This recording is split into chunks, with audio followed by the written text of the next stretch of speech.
L'ermita d'un poble, de Montserrat Cebrián i Ivonne Fuster.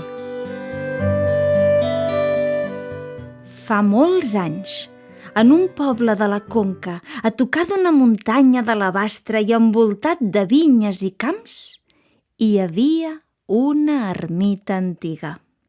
Els seus habitants se l'estimaven molt, però com que havia estat construïda amb materials pobres i el pas del temps l'havia malmès molt, s'havia tornat insegura.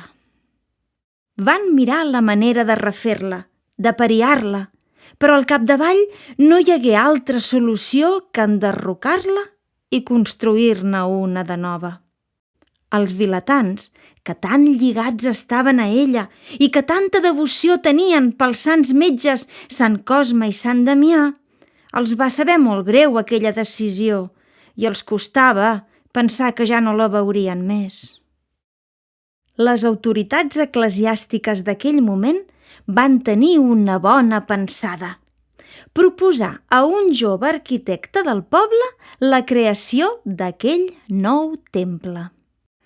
Es tractava d'un artista que, format amb mestres especialistes en la simplicitat de la forma, cercaven l'essència de les construccions i les vestien amb línies senzilles, sense gaires decoracions ni excessos.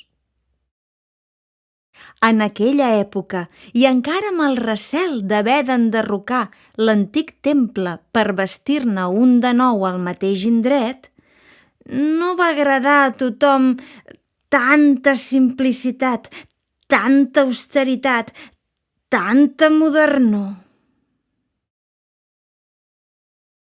Però, per sort, el projecte de la nova ermita tirà endavant i hi hagué una persona, el mossèn del poble, que per fer-la realitat hi posà els 5 sentits.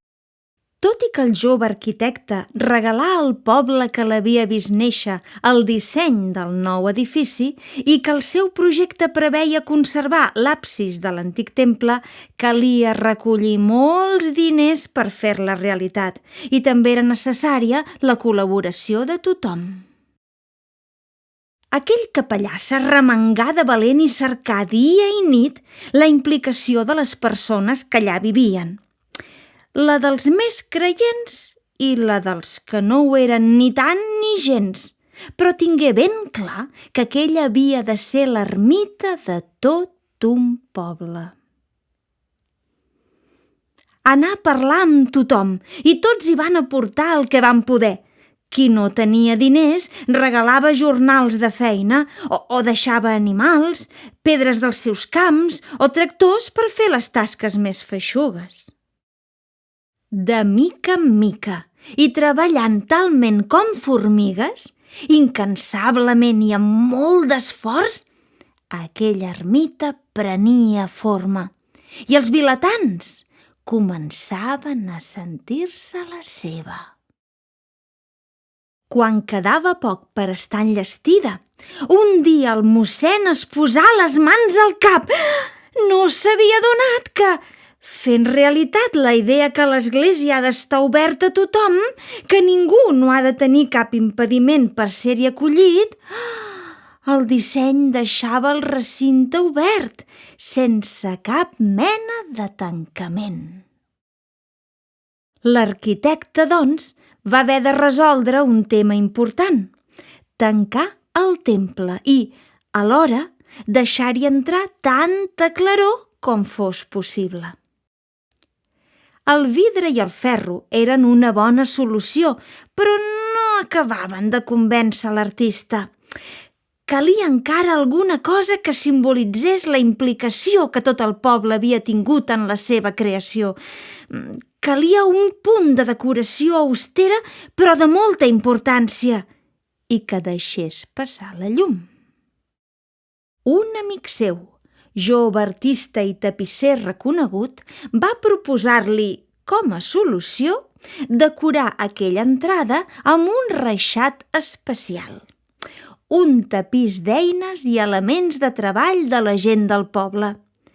I van crear un collage amb els estris que, treballats amb les mans, els donaven al jornal per tirar endavant, allò que els permetia de complir les seves il·lusions.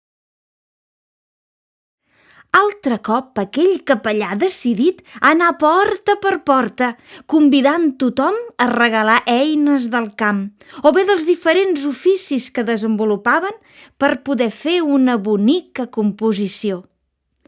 Altre cop, amb el gra de sorra de tots plegats, ho van aconseguir i la nova ermita va esdevenir un lloc únic i molt estimat.